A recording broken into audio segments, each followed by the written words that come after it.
How to clear videos you've watched on Facebook. Hey everyone, in this video I'm gonna show you some steps on how you can clear your watch history on Facebook. First of all, open your Facebook application and then go to your profile. Here, tap on the gear icon and then scroll down to Activity Log.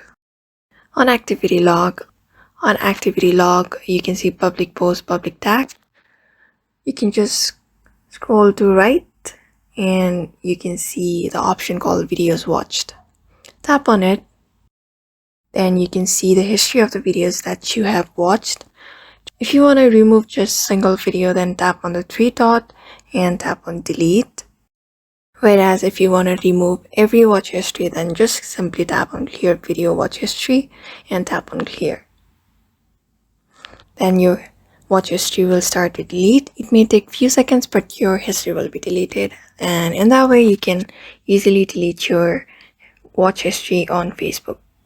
So I hope this video was helpful to you, and thank you for watching this video. Make sure to like this video and subscribe.